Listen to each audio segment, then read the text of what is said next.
What's going on, everybody? It's Christina with the Gray State Truth, and tonight I'm going to be coming to you with another video about the Crowley case. I need to switch over something really quickly because my computer's having some issues. Give me 2 seconds here to remove this.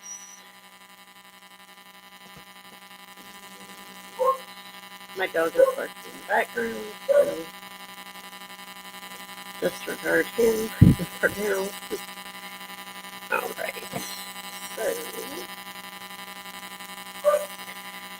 Alright, so hopefully this is looking a little better. Great, there we go. Alright, so when I have 2 screens going, for some odd reason it picks up like really oddly. But we're going to go through this video here because yet again, we have misinformation being passed all over the place, and I'm going to go through a few videos this evening. But we'll go ahead and start with Crypt Rick's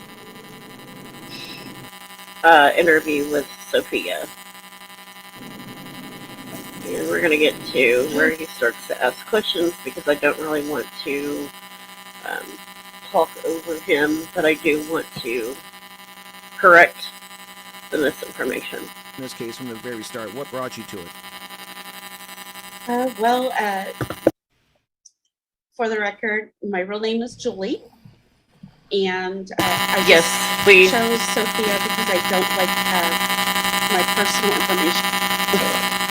She doesn't like to have her personal information given out, but yet she gives everybody else's personal information out, like telling people where they live, like what state they live in, things like that. So, congratulations, Julie, you fail. Why? Because we knew this all along. Hot chicks. Alright, let's go. On Facebook. And that is the only reason why I chose that. The only reason she doesn't want her real name out there is because she has a very lengthy record of lying and doing things she shouldn't do. Like, not only lying about this case, but defrauding. So she's a big fraud, period. But ever since I've been involved in this case since late December 2017, Okay. when the documentary came out on Netflix. I think it was called The Gray State or A Gray State. A Gray State, yeah, I know the one you're talking about. I've watched it a few times myself. Mm-hmm. And when I was watching it, you know, I've watched plenty of documentaries throughout my lifetime, and not once have I felt like I've been lied to. And that was really weird. It was awkward, uncomfortable, and just at first I was trying to give them the benefit of the doubt, thinking, okay, well, they're a family and they lost loved ones, but it was the way that they were trying to manipulate the audience that really sent out the red flags for me. And by the end of it, I was like, I have to look into this case because I've just been lied to. Mm-hmm. And I went to the group that Dan and Greg. So she had never heard about this case before, but she thought people were manipulating the audience. That makes absolutely no sense whatsoever. You had to have some kind of knowledge of the case to know that there was some kind of manipulation going on, so you thought. Um, yeah, that makes absolutely no sense. We might want to get your story straight, girl. Had talked about in their interview and stuff. And I personally,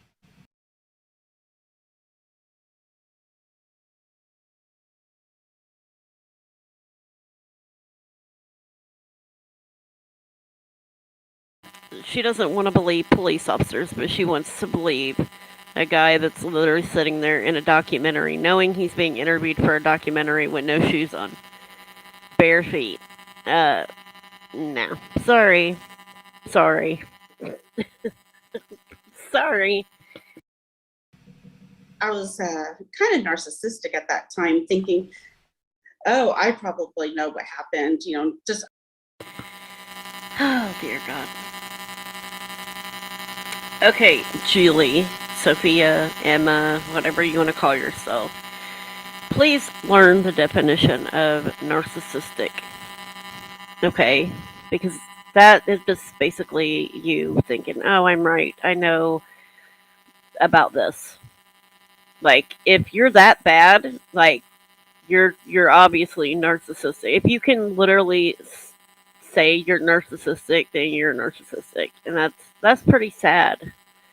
That's pretty sad that you would just jump out like that and say you're being narcissistic, because you can't just be narcissistic towards one thing. A narcissist is a narcissist. They lie about everything.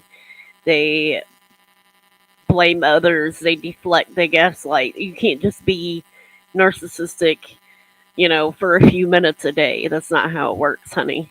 You might want to go learn a little about that. I'm just going to do a little bit of digging and I can solve this in 5 minutes. I think we all think that at first. I think we all like, I'm going to look at a couple of videos and I'm going to have all the answers, and you start to dig into it. And as I was saying, there's a because some chick who defrauds and the banks and writes bad checks, a few handfuls of them is going to be able to solve this case by watching a few of the imposter videos on YouTube. Okay. A lot to this case. It's especially when you start looking at the two sides of the people who are saying, the one side saying he definitely did it, and then you got one side saying that he didn't do it. So when you start looking at all the evidence, it definitely is. It's overwhelming. That's the only way I ever put it. It's overwhelming when you start looking at all the different files and the police report and the autopsy reports. Like, I thought it might only be a couple pages to read, and it's like, no. Oh, it goes on forever. And when I first joined, they only had like the. Which proves what? If it goes on and on and on, what does that prove? Doesn't that prove that they spent more than a day or 2 days or a few hours on this case? I mean, if it had only been a few hours or a day or two, it wouldn't.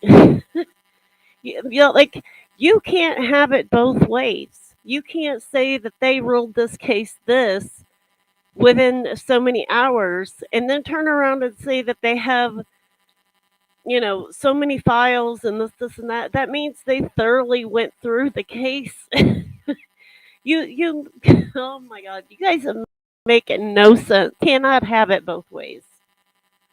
93 pages and the 400, the large police report and the redacted police report. That was it. Okay. Wow. So there's a lot more since then that's come out. Yes. And so it was easier for me to start to learn it. And one of the ways that I started to learn was, and a good friend told me this, by the way, and I'm happy to give this tip out to all the other people who are starting this case, is to print out the redacted police report, the 93 pages, because the bigger one will kill your printer. Yeah, I found that out Yes, do what Julie here says and only get half-assed reports like they do. Yes, that's what we want everybody to do because we don't want everybody and their mama seeing the entire case for what it is. That's why we want them to get the redacted half-assed report. And she said it right there. It About the will. scripts, I printed out all three of his scripts, and I actually had my printer was smoking. I'm not even joking. The back of it was smoking. It was so big. So yeah, definitely take her advice and print out the one that's not going to blow up your printer. Yeah. And then what you do is No, Rick. Please don't give that word of advice because it's not right. A redacted report as opposed to the full report is very different. And why is it very different? Because it has all of the information in it. All of the bits and pieces that everybody still has these questions about, all of those bits and pieces are in the rest of that report that she doesn't want you to see because it invalidates what she says. you separate all the summaries by officer.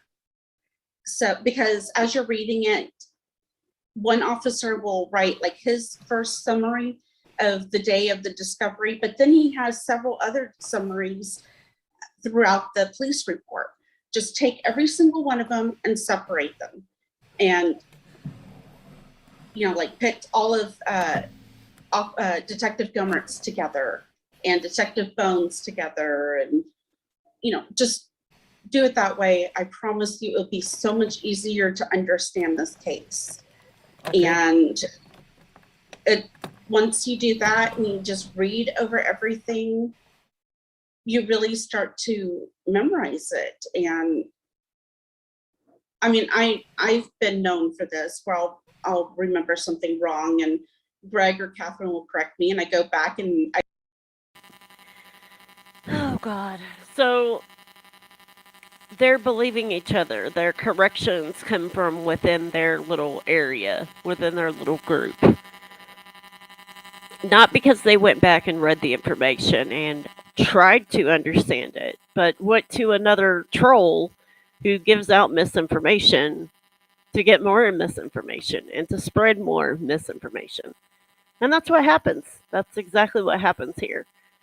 I look at the reports to see exactly what it actually said so that I don't repeat the same thing again.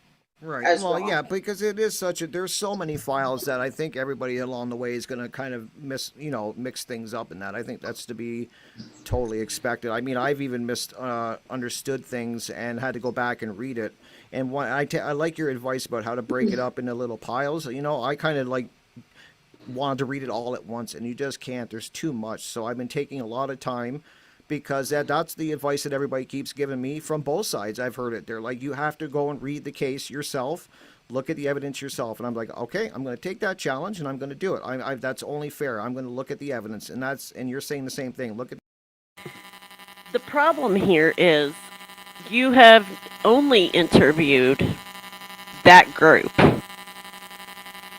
That's the biggest problem that we're having is that you're not just interviewing, one person from their group and then another person asking the same questions and getting those answers. You're only interviewing these people. That's it. And that's the biggest problem that I think fact versus fiction has is that we've been told on several occasions that we were going to be able to, you know, put out the evidence and the facts, and it just there's no there's no response back. And so that's the biggest problem that we have, and that's why I am here doing this, because this is the crap that gets out, and then it just continues with more people. you see these channels, they're doing interviews with these channels, and these channels are getting this information, and their viewers are getting this misinformation, and then they're passing it on. And on and on and on and on and on. So you're not helping the problem by interviewing them. You're making it worse. And you're not giving others that outlet to explain to your viewers the lies that they're spreading.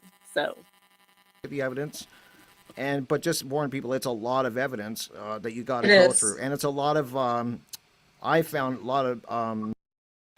it's a lot of evidence, but the case was closed within a few hours. It was ruled within a few hours.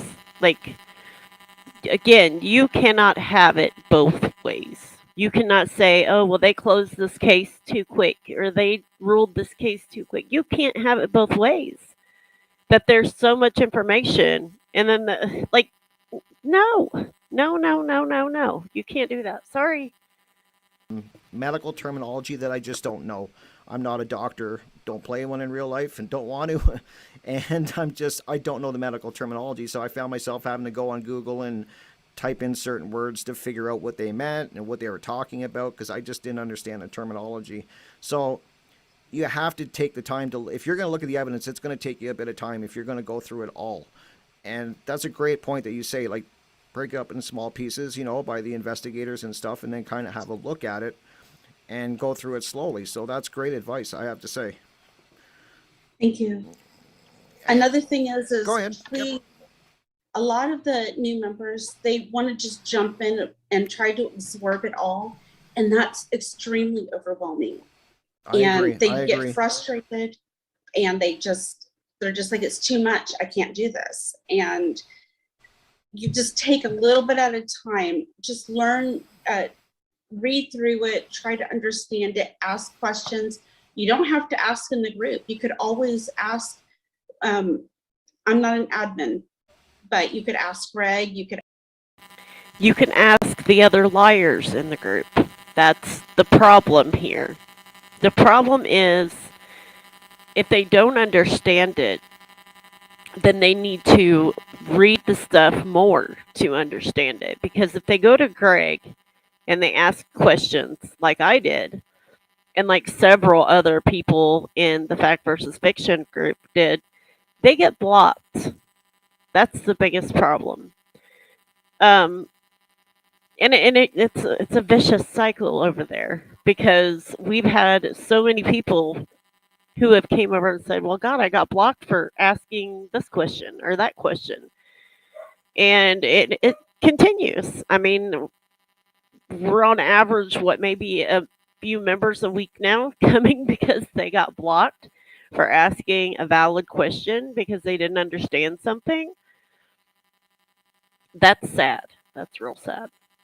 could ask Catherine, you could ask Yes, me. I'm in the group. I'm just Yeah, not let's an ask admin. some more idiots. And we'll try to help you. I can show you screenshots of the report to prove what I'm saying, that kind of thing. No, you can't. No, you can't because you twist it around. When you show something, you twist it around. Just like oh, David didn't have PTSD. He didn't even look like he had PTSD, even though he mentions PTSD in his journal. You're saying that he didn't resent his daughter and he was just basically calling her a little shit when that's not even close to what he said. Like, you twist it around so bad to fit your freaking narrative. Because a lot of times people are like, trust me, I know what I'm talking about.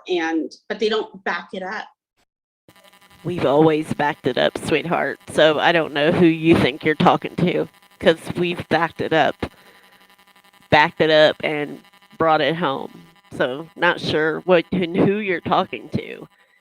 Right. And right. that's extremely annoying to me.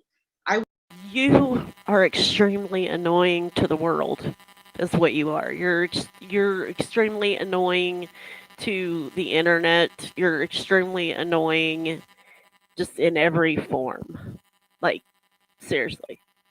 I want to show somebody, hey, look, they're talking about this. And then I show them a screenshot of a crime scene photo or of the reports or the DNA and stuff like that to back up what I'm. Julie, if you can show me one post on the fact versus fiction where somebody has asked a question and we've backed it up with evidence and pictures and screenshots and explanation, show me one time on the fact versus fiction page where we have ever not put that information. And that's a challenge. I want you to show me, since you're pretty much talking about us, I'm pretty sure, because you don't know how to open your mouth about anybody else. Show me, please, where we have not given the evidence and the screenshots. You can even ask Rick, because he asked about the PTSD and the stuff that David had said about Ronnie, and I even sent him screenshots to his email address. So please do go on, because I guarantee you will lose that challenge super quick. I'm saying, because it's important that they learn the correct information, because It is, and they're not going to get it from you. if you, this case just has so much stuff and so many layers and rabbit holes, and it just, There's no freaking rabbit holes, and that's the problem. That's the misinformation. You're the misinformation, Julie. you could get lost. You can get lost, and And that's the trick to this case is trying. And I fell victim to it too. To be very honest, is going through all these rabbit holes, and I had to pull. Mhm. I had to pull. Oh, God. There is no rabbit holes. Okay? There's no rabbit holes. The only rabbit hole is the one you guys created at the Injustice Group. That's the only rabbit hole, along with the other trolls who believe that there was some government hit because of a freaking movie. But that's it. There's no other rabbit holes other than the ones you guys yourselves have created in this case.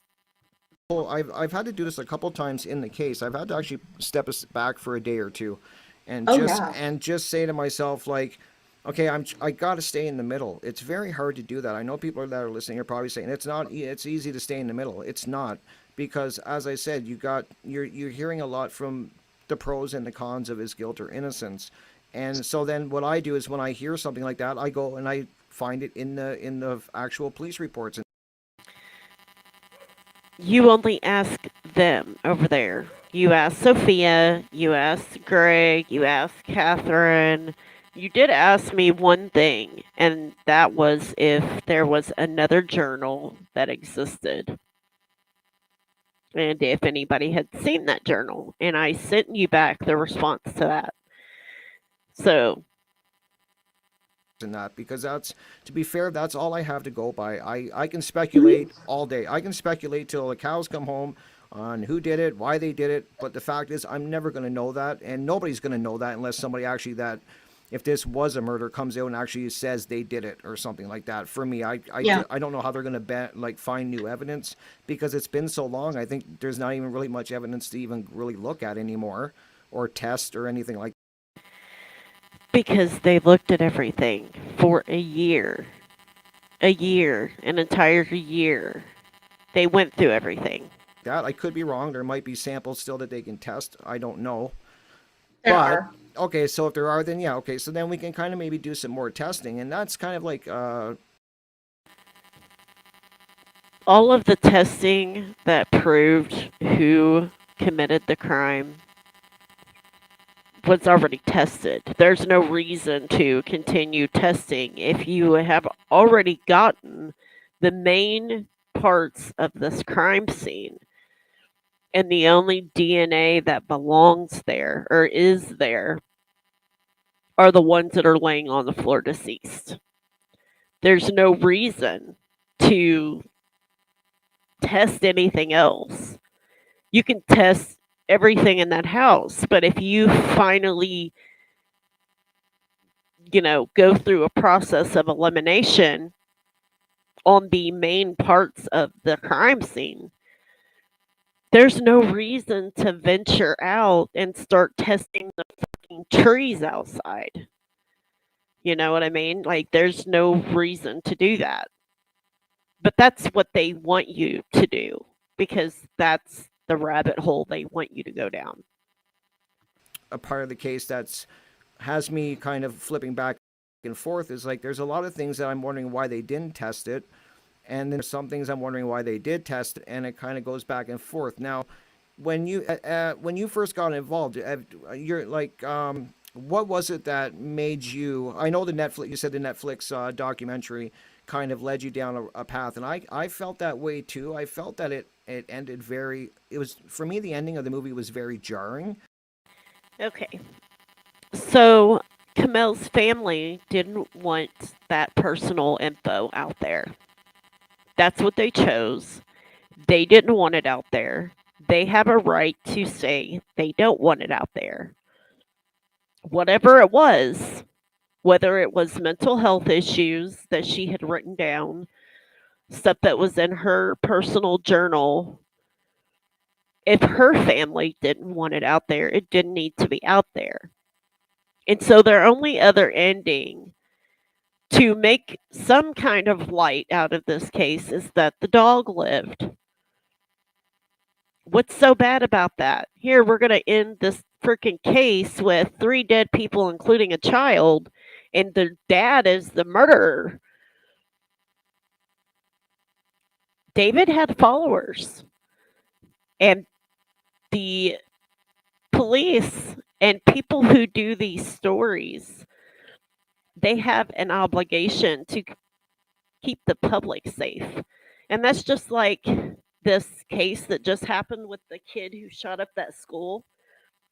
There are several schools that have been shut down, like whole counties of schools that have been shut down because of threats of copycat shootings. So you have to think about that when it comes to things like this. People that followed David or people that, worship David here like Julie does, they go up the deep end when they find something like that happen to someone they idolize or they followed or whatever. And then there are copycat crimes that follow. And so, in order to keep the public safe, the police and these people have an obligation to not give out certain pieces of information. Just like, the vision videos that Camille had, and they're not all there. Not all the parts are there. And why aren't the parts all there? Because there are very sensitive parts in those videos. It could have talked about what they were going to do, how they were going to do it.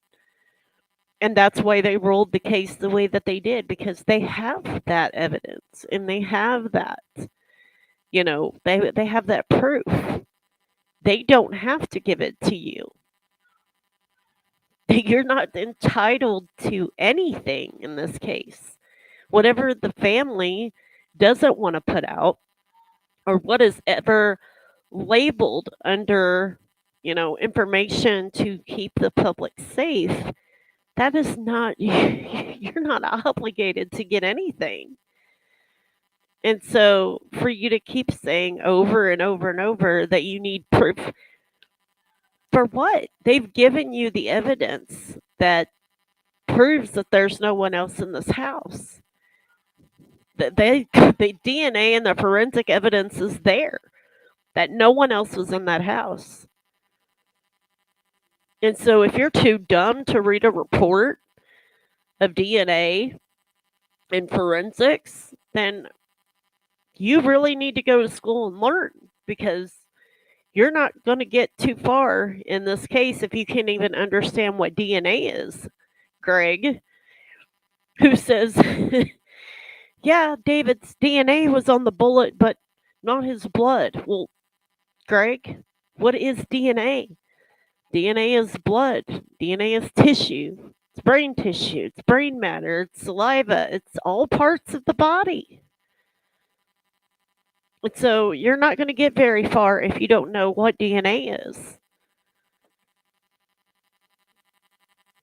That's the only way Yeah. that I can kind of put my words to it, is how I felt. It jarred me at the end, and I was like, what are they trying to say here? Like I thought I thought myself it was gonna be more of a, they were gonna show both sides of it and then let the viewer kind of make up their mind. But I could tell, at least from my perspective, and this is just me, that near, like, as it went further into it, they were definitely trying to go down a certain path, and then the way they ended it was just very abrupt to me, and I was kind of disappointed in the documentary. I thought it was going to be something different.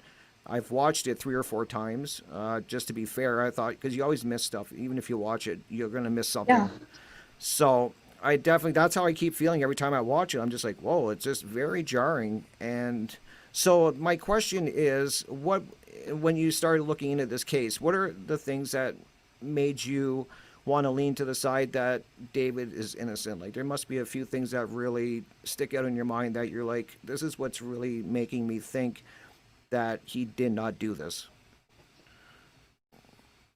Well, when the very first thing that had piqued my interest was the fact that my gut was saying I had been lied to.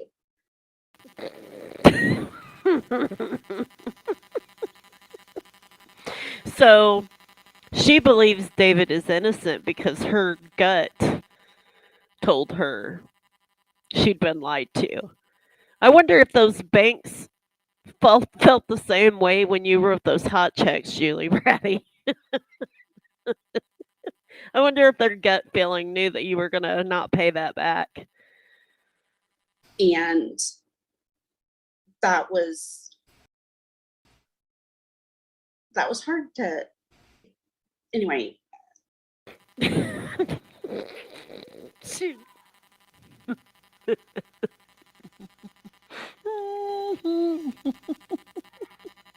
Oh God. Like, okay. She like, I don't even know what she's saying. She's like, I gotta watch it again. Hold on. Oh God, go back. A few seconds. The very first thing that had piqued my interest was the fact that my gut was saying I had been lied to. And that was hard to anyway.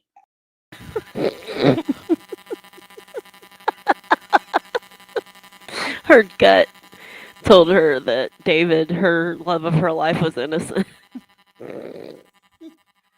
Oh, Julie, you crack me up.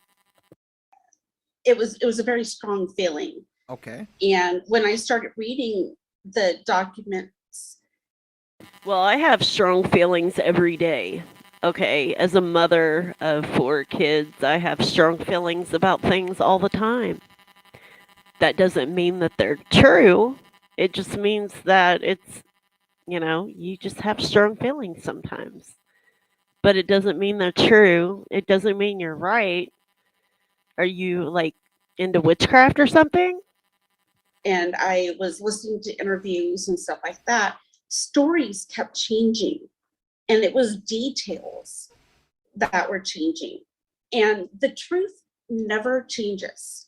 It is the same all the time. So, Like the DNA and the forensic evidence that is important in this case that has not changed, Julie. Interviews, people, they change their story because they don't want to hurt somebody else's feelings for some reason or the other.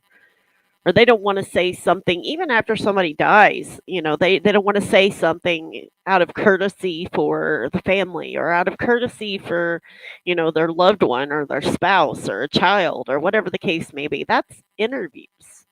That's your gut. But facts are facts. You cannot change the DNA evidence and the forensic evidence in this case. And those are the most important things in this case are the actual forensic and DNA evidence. So, no, your gut is not important. It's not valid. And neither are interviews. They're there. Interviews are there. And I'm sure if the cops seen something that wasn't right, they would have interviewed again or looked for some type of evidence to say, okay, well, this person was there. But they didn't find any of that. They didn't find anybody else's DNA. So, no, your gut is invalid. It doesn't it doesn't validate a case like this. Why are the details changing in these people's stories that, you know, Well, tell us, what is it that's changing in these stories that makes you leery? Do you ever do that? I don't want We'll to start see. naming names because Okay, that's cool. No, I don't. And I don't expect You've done it before. Why not now? you to. I really don't. I just but want to keep it right on with the evidence that we're talking about and what led you to where you believe you're at. But what she's saying is not evidence. It's not evidence. It's a simple interview from someone. They're not a suspect in the case. So it's not really considered evidence if they're not considered a suspect because there's no DNA or forensic evidence that they were even there at the time that this happened. So that's the problem with people who don't understand police reports and, medical stuff and all of this, you know, reports. Interviews are interviews, okay? They could interview Timbuktu down the road and he could change his story the next week. But if there's no credible evidence, forensic, DNA, things like that, then it's not really valid. It's just an interview. That's why they use science to end these cases. Because if they went on speculation and interviews, then they would never get to the end of it. They would never figure out what's going on. So that's why they do forensics when dealing with cases like this. Your gut, the interviews, the inconsistency in the interviews that you say are there, none of that is valid. None of it. Now that you yeah. definitely believe that he's innocent. I mean, if I'm speaking out of line, let me know because I So let me ask everybody something here. If you did something a month ago, like small details, nothing major, you washed the dishes and, went to the bathroom 5 minutes after you did the dishes. Are you going to remember the exact date and the exact time that you did that a month ago? You're not. You're not going to remember those things. You're going to give kind of an estimate. Okay, well, I know it was like a month ago, around a month ago, could have been 2 weeks ago. I can't really remember, you know. As time goes on and you're trying to remember, you can remember other details and things like that happen. And this is kind of what she's talking about of these small, tiny little things that happened. Um, Somebody dropping Christmas presents off, or somebody going to the house, or somebody going to see the house that their friend died in, or going to see whatever. What does that have to do with the case, the forensic, the DNA? That's what I want to know. don't want to speak for you, but you do believe that from what you've researched and the lot of amount of time you put a lot of research in, that this is definitely not David doing this. Am I right when I say that, or am I misunderstanding? As of right now, I am about 98% sure that David didn't do this. Okay. But Because her gut told her. if DNA came back, like hardcore evidence came back and said, yes, he did, DNA evidence did come back. Forensic evidence did come back and said that David did this. So I'm not sure what you're talking about, but the police reports are there. And it does say that no one else other than David Crowley could have committed this act. To the DNA evidence and the forensic evidence, it's all there. And you've been dealing with this case longer than I have. Show me where the DNA evidence doesn't prove. I would love to see it. Because from what I've seen, the DNA evidence and the forensic, there's nobody else that points to. Like, I'm talking about DNA that hasn't been tested yet. Okay. DNA that hasn't been tested yet is what? Random little blood specks all over the house. You have blood everywhere. So you want them to test every speck of blood in that house? For what? The main crime scene is sitting there. The blood that's on the gun is David, Camille, and Rania. Nobody else. No other DNA. Nothing. Why are they going to test every speck of blood around the house? The ones that, the blood drops that were in the kitchen, the passive. For what? For what? It's pointless. We know that David's blood and Camille's blood and Ronnie's blood is all over the place. We know that. Everywhere that they tested and got the DNA evidence back has all been whose? Wow. Blood drops. There's no and that reason. came back saying that it was him, then I would probably start to believe that he was guilty. But some questions would have to. Why would his blood be in the kitchen? Why would drops of his blood be in the kitchen? If he sat down in the living room and shot himself, why would his blood be in the kitchen, Julie? That makes no fucking sense. If he shot himself in the living room, why would his blood be in the kitchen? Other than if the dog tracked blood through the kitchen or drops of blood. But why would a drop of untouched blood, not from the dog, be David's? If he shot himself in the living room, that makes no sense. See, your brain makes no sense. You are making no sense.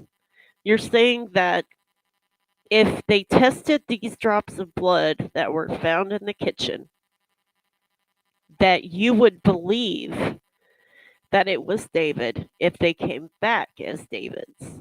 But if David shot himself in the living room over by the tree on the other side of Ronnie and the other side of Camille,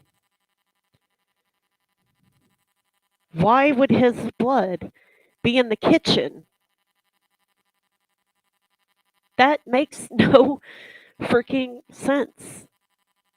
To be answered, like, why was his body moved? Mm-hmm. And I'm not talking just his arms, I'm talking his whole body was moved. That's the thing about lividity and the thing that you don't understand. Because if somebody is moved after they die, their blood stops pumping in their body when they die, like the moment they die. And if their body was moved from the spot that they died in and placed where they were found at, then you would have lividity at the opposite side. So David was found on his back. If somebody would have carried David and moved him, you would have seen lividity on his torso, the top of his chest area, and his legs. Because lividity moves upwards when gravity pulls it, or not gravity, but the way the body settles pulls lividity towards the top of the body. So if you, like Camille was found face down, if she had been moved then there would have been lividity on her back, her buttocks, and her legs. But since no lividity was found on any of them, that means they weren't moved. See, these medical professionals, they know what they're looking for. And if somebody was moved, then there would have been lividity. And that's why they say no lividity was found. Because then that proves that they weren't moved. Where they died, where they fell, is where they were when they were found. So, again, if you can't understand evidence and forensic and medical and all of this, you're not going to get anywhere in this case. If you don't look it up and at least try to understand what these things are, you're not going to understand it. And she's saying that he was moved? No, he wasn't moved. The hole in the ceiling lines up with exactly where he laid. Okay. And uh, why didn't we find more of his DNA in these DNA tests? His DNA should have been all over that house. They were looking for who shot the people and where he shot himself at. There's no reason for them to test everything in that house when they have the weapon that has, his DNA, Camille's DNA, Ronnie's DNA. They have the bullet that has David's DNA. They have a bullet that has Ronnie's DNA. They have a bullet that has Camille's DNA in the house, in the immediate scene. There's no reason for them to test every freaking thing in that house. That's stupid. Like, oh, Lord. Live there. Right. No, I agree with that, and I thought about. I'm sure his DNA was all over everything at that house, but there's no reason to test those things when the weapon that was used has his DNA on it and it's laying right beside him. And there's proof that he did it. His footprints. Yes, his footprints, because we've superimposed them and proven it's his footprints, are in Camille's blood on the floor. You think the cops didn't do that too? You guys were just too dumb to do it or didn't want to do it because you didn't want to lose credibility. But it's already been done. The letters match up, and the David's movie Sticky Wall that he stood in front of in the documentary, along with the Submit to Allah note on the desk, matches perfectly. The E letter on the refrigerator that you claim to be the murderer's signature matched up to be perfect with David's E that was on his movie wall that he stood in front of. So your credibility is out the window. You don't care about credibility, Greg, because you don't have any credibility. You can't care to not have something when you don't have it anyways. About that, but in what I'm trying to say is, like, I get that his DNA should be everywhere. Like, we live in our houses, our DNA should be everywhere, but I don't think that they're going to be testing, like, Thank you. At least somebody says it. all random spots in the house. I Oh, mean, I'm no. like, so what are you just saying that they didn't test enough of the crime scene? Is that what you're saying? They took, I have it right here. They took like 46 or 47 blood samples, Okay. but they only tested, I think, maybe 19 of them. Okay. Okay, they took 47 items or blood samples Right. from the crime scene. 16 items were tested, 21 items were not tested. Okay, that's kind of strange to me. Significant. Yeah. Like, why would you not test all of it? And Yeah, so that is, yeah, that's because a the good question. main Why wouldn't? because the main evidence that process through a process of elimination was proven. The gun, the blood on the wall, the blood on the floor, all of that stuff literally is right there for the world to see. There's no reason whatsoever for them to do any other type of DNA testing if they already have, through a process of elimination, who did this. Hey, Louise. So yeah, you make no sense, Julie. When I don't know. Like I keep saying, because I don't know about crime scenes. I'm not an investigator, but I would Mhm. logic would tell me that if you're taking those samples, that they would test them all, but maybe they don't because they think that they've tested enough. I don't know what their thinking is, but it's kind of weird that they wouldn't test all of them because one of those samples could show that somebody else was there. Correct? Like if they were being Yes. fair, And right? there are a couple samples that show that 2 to 3 other unknown DNA samples popped up in the results. Okay. And David and Kamel and Ronnie were all excluded. No, no, they weren't, because there was a major contributor on each one of those items, and either David, Ronnie, or Camille was the major contributor. There was one bullet that rolled out of the carpet the day that the crime scene people had been cleaning there, which already contaminated the scene. You literally have people that came in and moved the bodies, took pictures. Cleaning crew came in, cleaned up the entire scene, moving a carpet, and this bullet rolls out of there. And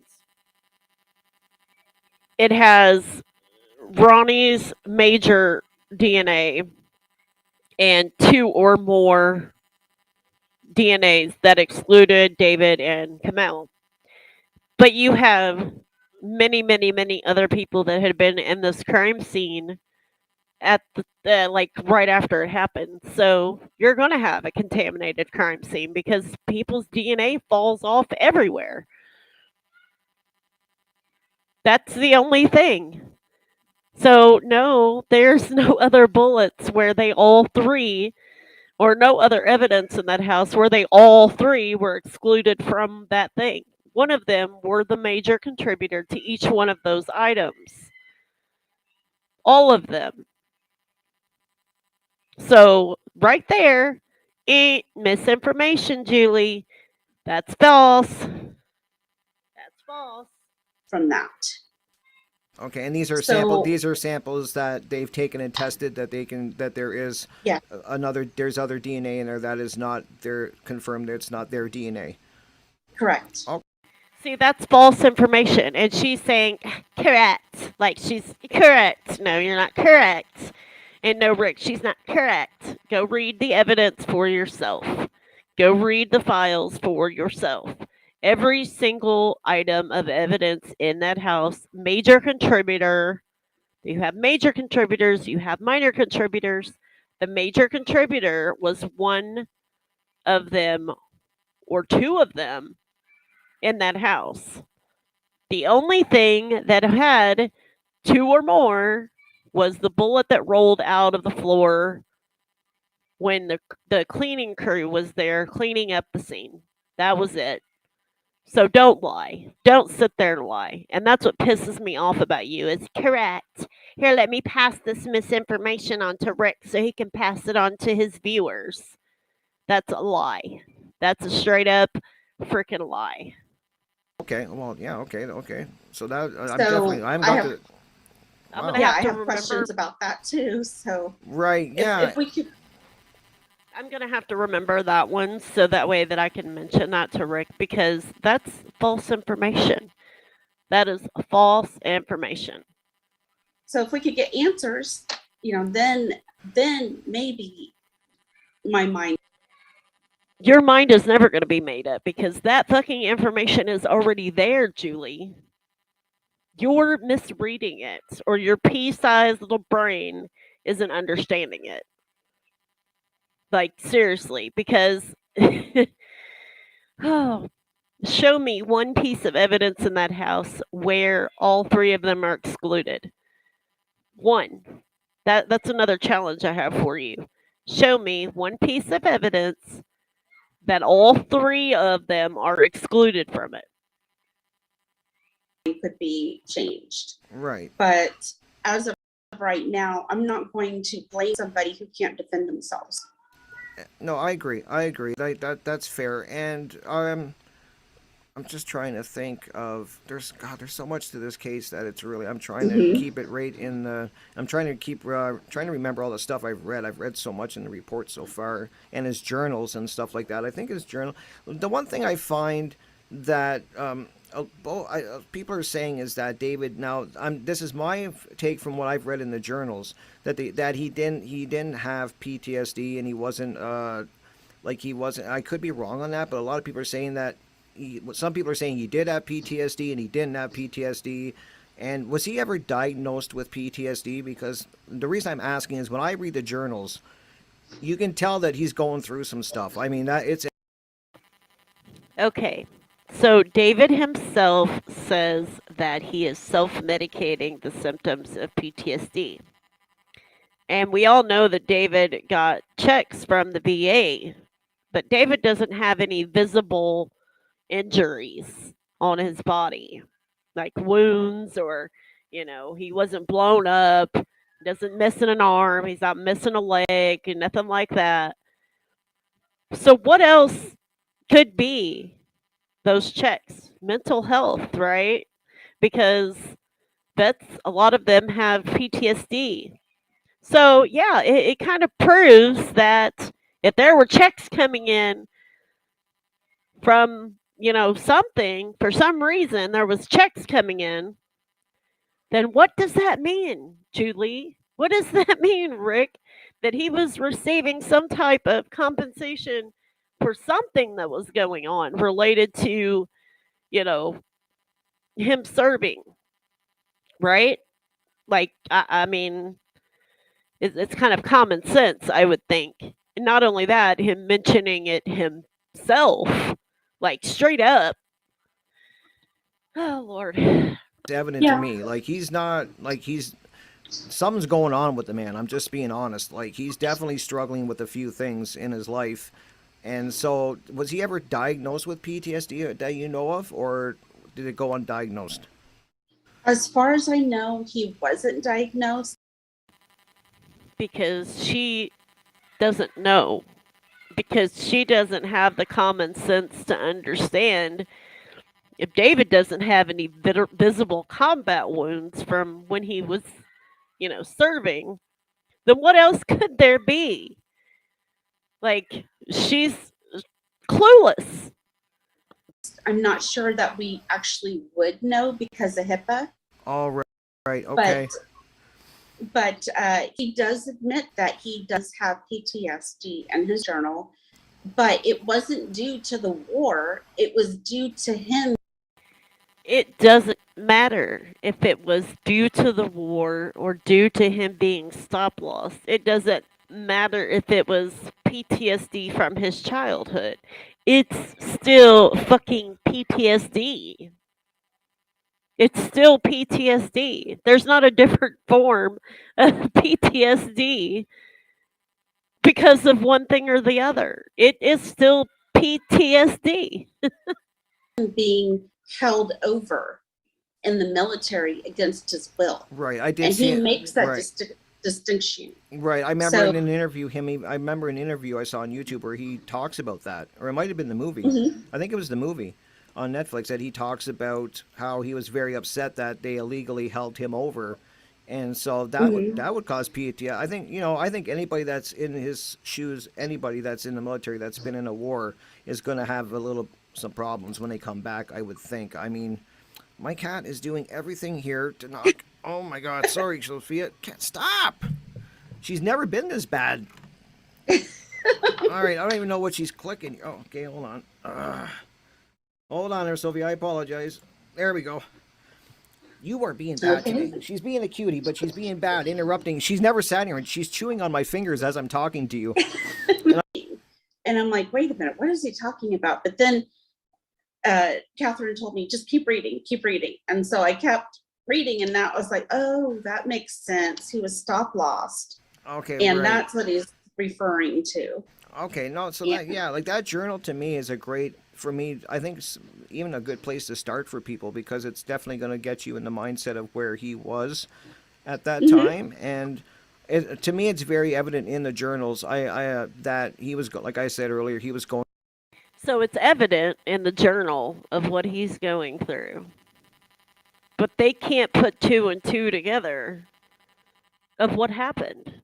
Like, oh God. through some stuff, definitely. And I think that's why he was even experimenting with different drugs. Like he was smoking marijuana, he was smoking, he was taking mushrooms and stuff like that, which I've done enough research to know that they are treating people with PTSD on micro doses of mushrooms and on psychedelics like. Those are completely different. Okay, they are treating people with um, major depressive orders with psychedelics, but that is a controlled, like under the supervision of medical professionals, like an actual therapy that takes place. Like they're talking to you during this session. You're not just taking shrooms and tripping out and having a bad trip like that. Oh Lord. Like that as yes, as sir. a treatment, and they're having great success with that. So I think he was in his own way trying to treat himself, and I I believe so too, because even in the journal he talks about that he did research on it right, right, and a lot of reading. right. So yeah, that makes sense. That's why I think that I'd never seen anything once in that journal that talked about him researching shrooms. I don't. I've read that journal like several times, and I don't remember seeing him saying that he researched that at all. I mean I find the way that they had the marijuana in the crime scene pictures, I find that kind of weird that he had. Why is it weird? They took pictures of everything. They took pictures of clothing. They took pictures of the floor. They took pictures of a notepad on the floor. They took pictures of dog poop on the floor. They took pictures of a toy in the floor. Why is it weird? Had it the grinder out like that with his daughter around. If you want to believe Yeah. that's how they had it, people are like And David even says in his journal that his pot stayed on his dresser. He says in the journal that he traded one type of green for another that sits on his dresser. He said that. He said that. So, might want to go read that journal again, buddy, because yes, it was out like that. making a big issue out of the bong in the bathroom, and to me, I don't leave that. I know people that leave their bungs in the bathroom. I mean, people leave their drug paraphernalia all over their house, and so I mean, it's not a big deal to me that the bong's in the bathroom. That just could be where he was allowed to do it. His Camilla might have said, I mean, there's a fan in the bathroom. I don't know, but if you want to do your bong, go in there so we don't smell it, kind of thing. I know a lot of people that do smoke marijuana in the bathroom. Sorry, it just pulled up my comments. Yeah, she doesn't know. She doesn't know anything about anything, and she's skipping over the parts that she doesn't want to read. She doesn't want to believe. Like, and it's things that he says in his journal that she disregards. Like they all disregard it, which is pretty damn sad, I think. Bathroom because it has a fan. Is my point. Mhm. So, but leaving the marijuana out like he did is kind of weird to me. I use CBD for my medical condition, and I've never left it in a grinder like that. I kind of grind up what I need, and then the grind. So David grinded up what he needed and he left it on the dresser and then he went and killed himself and his family. It's simple as that. He may not have left the grinder out all the time, but at the point that he was doing it, it was there. Grinder's empty after that, and then that's how I kind of do it. But everybody's different, so I kind of found that weird. But so you don't really think that he was taking like is there does he mention does he's not doing a lot of drugs from what you guys can tell, right? This was kind of just him experimenting. Yes. No, sorry, but if you look at his Facebook page and look at his journal, he says that he's turning into a pothead and he's going to finish out the summer high as a kite or finish out the year high as a kite. Like, he says this. No, sorry, Julie. And he then talks about how he really didn't like the experience, and so he didn't do it again. Mm, no, no, he never said that. Never said that. Never said that. Okay, so it wasn't something that he Where did he say this at, Julie? Did he say this in your dreams again? Like, seriously. was doing all the time. Is like what you're saying is from what you can tell of the journals, he wasn't. Correct. Incorrect. You are the weakest fucking link because it says in his journal that he was going to finish off the year the summer. I can't remember which it was. High as a kite. Sorry, Julie, but you're incorrect again. All right, no, that makes And sense. the pot, he was talking about how at the end of the summer he was planning on quitting. Right. Planning doesn't mean he did. Because we obviously can see from the pickup and the text message about the pot that he didn't quit, did he? So, incorrect. Right. And he really didn't like to do the drinking, like the beers and stuff like that. How does she know all this? I mean, I'm just completely dumbfounded. How did she know he didn't like to drink beer? Or how did she know that he didn't like to drink any other alcohol? Because there's pictures of him and Camille sharing drinks or doing shots. He did a shot with the mics.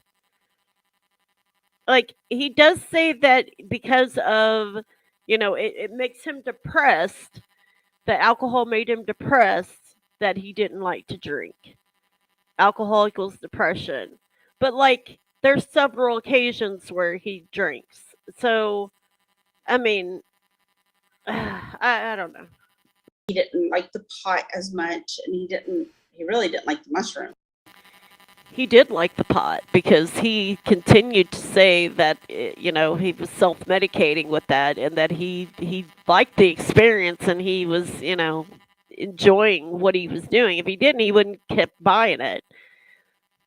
I mean, it's pretty plain as day when you say you're going to finish off the year or finish off the summer high as a kite. I mean, doesn't sound like somebody who doesn't like it to me. Right. I And remember that. Yes. Where do you remember that? Where did where did you guys see this bullshit? And so what was he drinking though? Because I did read in one of the report somebody I've went to so many sources now. I don't even know where I'm getting them. I think this is where she tried to say the absinthe wasn't absinthe. that it wasn't that it wasn't real. Anymore. What was he drink? Absinthe, right? Yes. And what is that? Does that I don't I'm a recovering alcoholic myself. I've been sober almost 12 years now, maybe longer now. I can't remember, but is that like a hallucinogenic drink, or does it have that effect on people, or do you know anything about that at all? I don't know if he was drinking the real absinthe or not. Okay. Or if it was just kind of like a synthetic. I'm not sure. And personally, I don't really drink very often. So Right. all I know is that it used to cause, in France, because I was doing some research on it, Okay. that it had caused these horrible hallucinations to where this guy went psychotic and killed. So here we go. She's talking about some guy going psychotic and killing his entire family. And David talks about him drinking absinthe. This is where her brain doesn't click, and this is the absolute dumbest moment that she's ever had in her existence. Told his whole entire family. And then the United States had banned it, and the only place that you could get it was Louisiana at the time.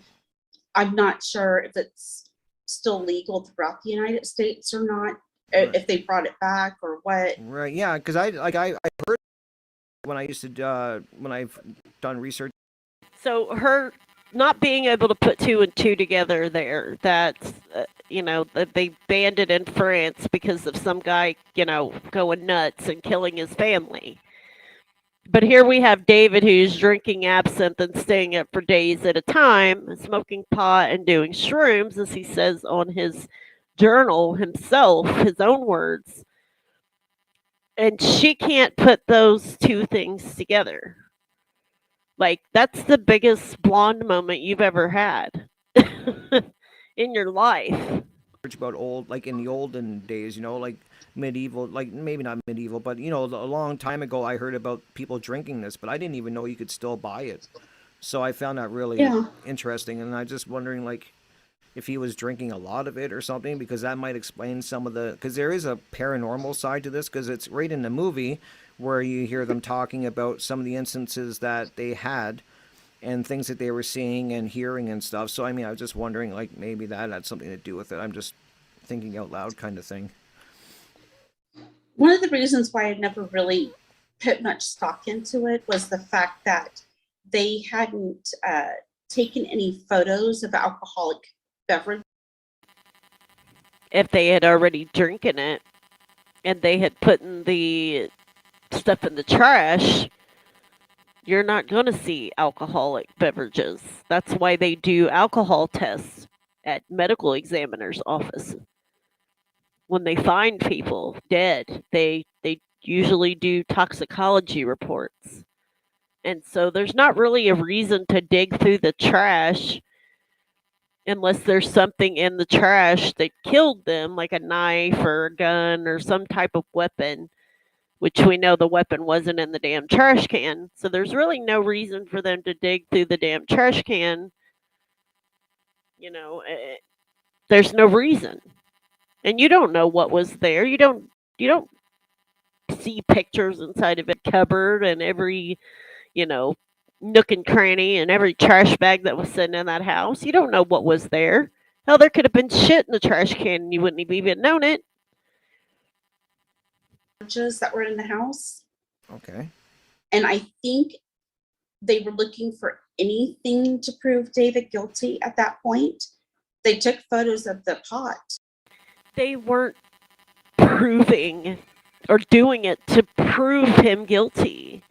They were doing it and going through the house, photographing all of the evidence and doing what a normal investigation does that lasted a year. I'm pretty sure they took all angles into effect and they know what they're doing because they're professionals and they don't go by their gut instinct and idiotic thought process over here like Julie does. Right. And so you're saying if there was a ton of if there was a ton of alcohol there or stuff like that, they would have for sure taken photos of it. It doesn't take a ton of alcohol to go get drunk and fly off the deep end. Hell, you could smoke a joint and drink a little bit, or do a little bit of shrooms and drink a little bit of absinthe and go nuts. It doesn't take a lot. Why would he need bottles and bottles of it everywhere? Yes, I really truly believe it. And I think that they would have also mentioned it in the police report. I have received police reports from Apple Valley from other cases, and they do discuss alcohol.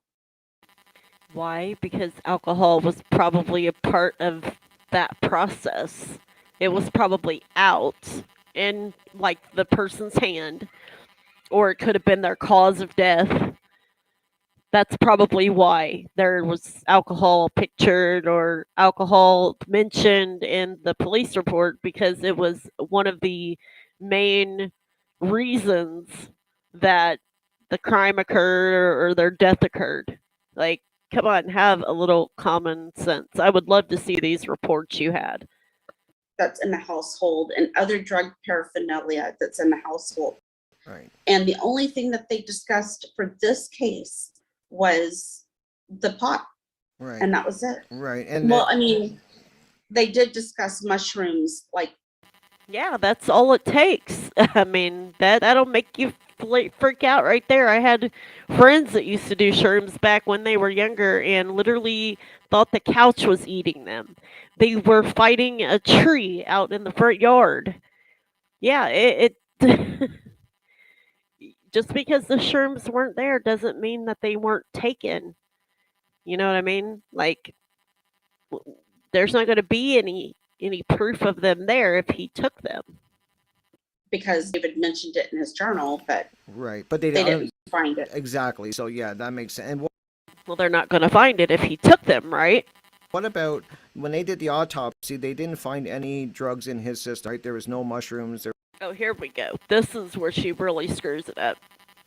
When they did the toxicology report, they did a normal toxicology report, which would show marijuana, cocaine, opiates, things of that nature in your bloodstream, just, normal drug panel.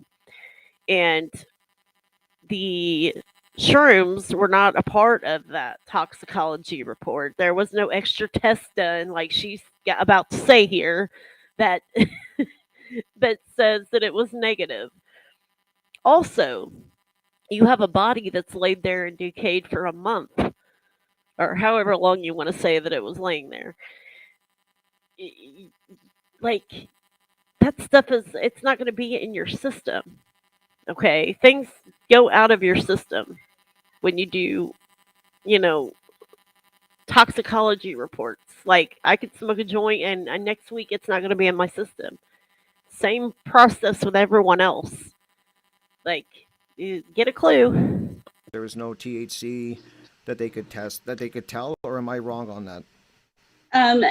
As far as we know, his autopsy toxicology report that's attached to the autopsy says that there was no drugs in his system. And I'm pulling that up right now. Okay. Because there's a certain test that they did.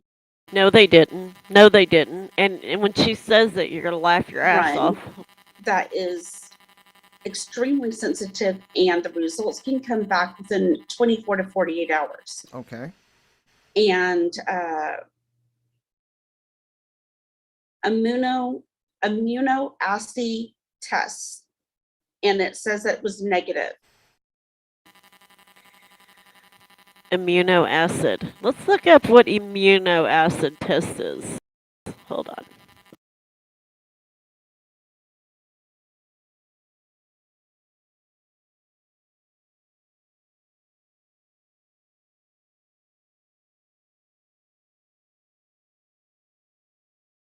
Okay, give me a second to switch this over real quick.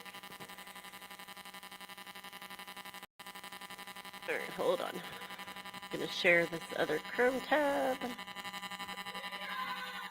Alright, so the amino acids analysis plasma is a blood test that measures 36 amino acids in an intermediary metabolite.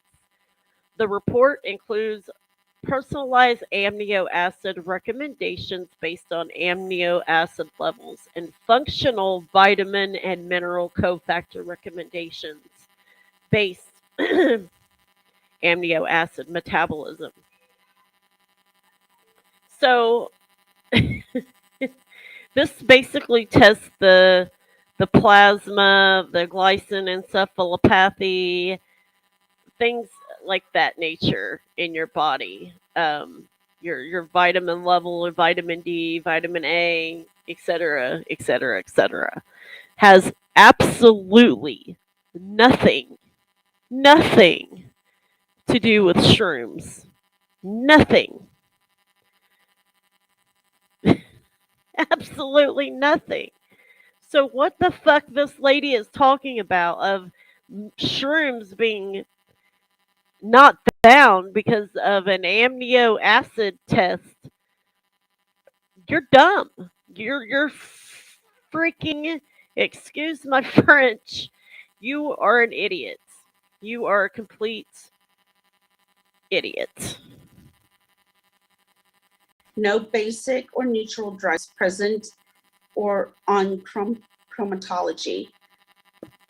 And that means there was no aspirin, there was no ibuprofen, there was no Tylenol, there was no methamphetamines, there was no pot, THC, there was no opiates like Lortab or any other type of medications for pain, things of that nature. That's the only test that was done.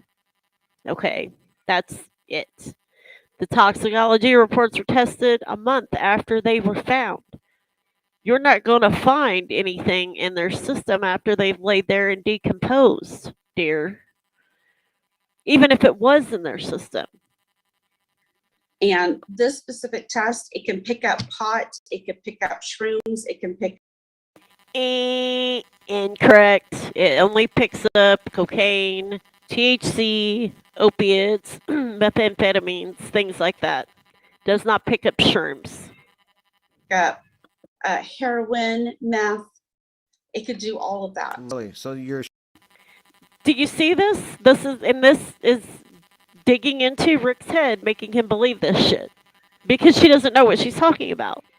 Regular toxicology report does not detect shrooms. Psilocybins, I believe. I don't know how to say it. Cyclobins or psilocybins or something like that was not included in that test. Julie. sure that like you're sure that that test can do that. It can pick all of that. Yeah. No. Don't shake your freaking turkey neck. Yes, because you're wrong. Yes. Wow. The Okay. Google search basically lists all the things that it can pick up. Wow. So and I threw the gamut at his blood work when they did the autopsy. Then they really wanted to test and make sure that there was nothing or They did not. They did a regular fucking drug test, a regular toxicology test. That's it. They didn't throw anything.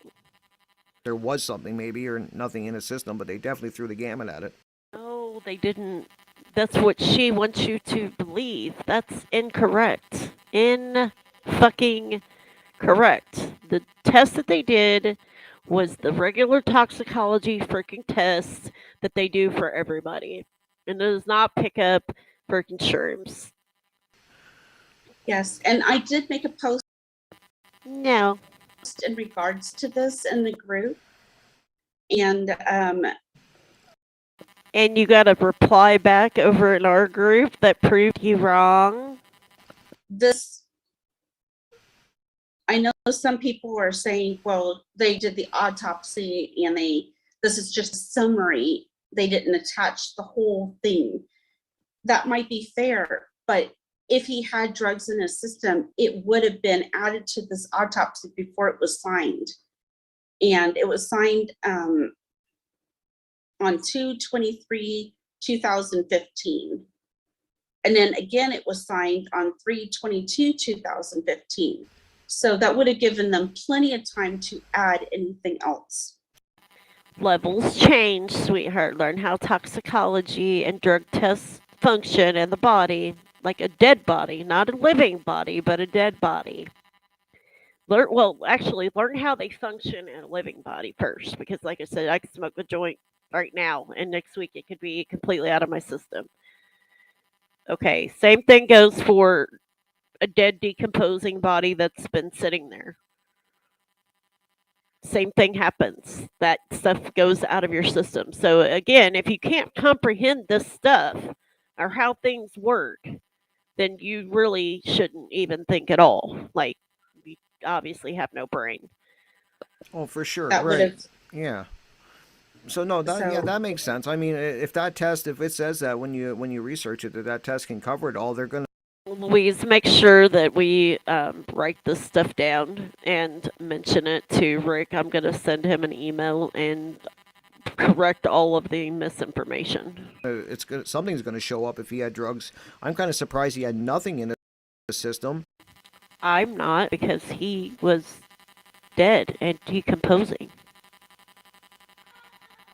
I mean, if you are someone who smokes CBD and you're a recovering alcoholic, then you would know that that stuff doesn't stay in your system. Your body, pushes it out just like everything else.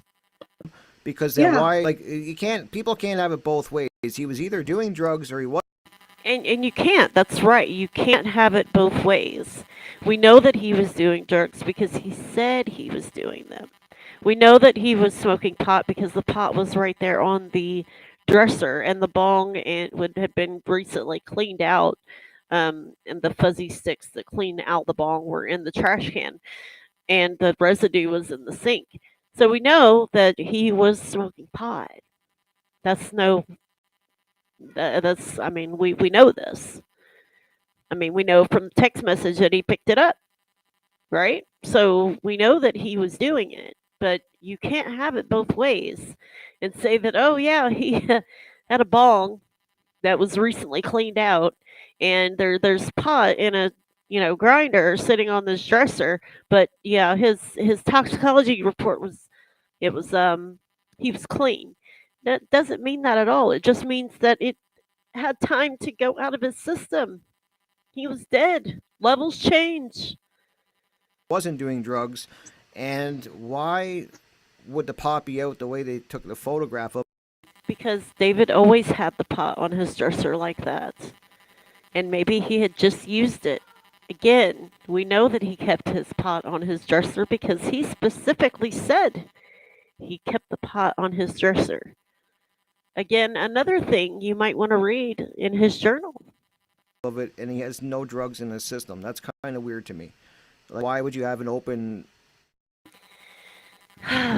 See, this is why you should be over here interviewing people that can actually give you those answers instead of this clown sitting here that has no credibility, that's saying correct when she hasn't a clue. She's talking about things she's probably dreamed of because she says these gut feelings. No. Yeah, that's the problem here because now he has this misinformation and he's passing this misinformation on to everyone else.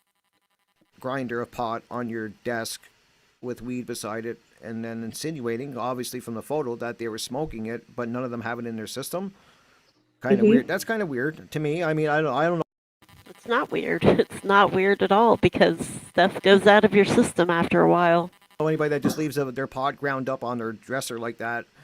I've never seen that. So I mean, it's kind of makes me wonder why they would even have, like, I'm sure they had to photograph it for evidence, but kind of weird that there's none in his system. I do find that very strange that the Yeah. pot would be out like that, but there's nothing in And him. I truly was expecting to see that show up on his autopsy report. Oh, for sure. Yeah, me too. Well, that's because it was probably there to begin with, but after he laid there for a month. I mean, it's common sense. This is the stuff that people are lacking. It's just common sense. Me too. Yeah. I swear, I think I've lost like 5 brain cells just sitting here listening to this bullshit. I was shocked when it wasn't. I was like, wow, like they took a photograph of the marijuana found up, and it looked like he was using it, but there's none in his system. It's kind of weird that it's not in his Mm-hmm. system, and so Oh, dear Lord. So I'm going to probably have to pull this up too, right? Hold on. How long does THC stay in the body? Okay, so it says here, typically THC is detectable for up to 90 days in hair, anywhere between 3 days to a month or longer in urine, and up to 48 hours in saliva and up to 36 hours in blood. Well, we know that they did a blood test, right? Because of, here, let me make sure I move this over real quick so that way you guys can see it too. We know that they did blood tests because they did all the other levels and stuff, right? And so it's only, you know, hold on. I pulled up the wrong one. It's fair to say that the blood test that says it only stays in your blood can stay 36 hours. So if they did a blood toxicology test, which is what they do, right? That's what it does. That's what they do, toxicology reports, so they can see any of these other drugs in your system. We see here THC is detectable for up to 90 days in hair. So if they had taken a hair sample and tested it for drugs, maybe it would have been in there. They didn't take urine because he's deceased. 48 hours in saliva. Well, he didn't have a face, so they can't take saliva. And 36 hours in blood. That's it. 36 hours in blood. So this was done long gone out of his body 2 days after he shot himself. Understand now? Do you understand that? I mean, it's complete idiocy that comes from frickin' Sophia and giving out misinformation, and it's literally right there. So I think I'm going to end right here since I proved my point, and I've been on here for I don't know how long now, and I'm just kind of done with this. But I hope you guys have a great night, and I'm going to be back to finish this up probably sometime tomorrow. Hopefully, we can get Louise on to come and help us critique a little bit. But yeah, I mean, this just goes to show you that there's just complete nonsense that comes from, you know, from this group. Like complete nonsense. It's sad and it's pretty ridiculous. You have someone that doesn't understand that they do a blood toxicology report because that's really all they have left. They can't do saliva. 36 hours. That's it. It's out of your system in 36 hours. So and plus when you die, it metabolizes in your body just like Louise said here. Your body stops working, your metabolism stops, so you're not metabolizing THC or shrooms or any of this other stuff that you take in. So it's common sense, people. I mean, it's really is. It's common sense, but it's really sad that these people have none, and it's just a vicious cycle of nonsense that is continuously pushed out. The biggest thing in this case that she believes that he's innocent is because of her guts. But you're just going to invalidate the forensic evidence and the DNA evidence in this case. Like, sorry. Anyways, guys, I hope you have a great night. I'll be back with you guys tomorrow with another episode of Righting Sophia's Wrongs again. Hopefully, we're going to have another episode coming up with Greg's wrongs and Catherine's wrongs as well. Make sure you guys check out Fact versus Fiction over on where'd it go? Fact versus Fiction on YouTube, and where's my screen at, man? There we go. The Crime Case Fact versus Fiction on Facebook and YouTube, and make sure you guys check out Deep State Granny on YouTube. Make sure you guys like, subscribe, and we will see you guys mañana.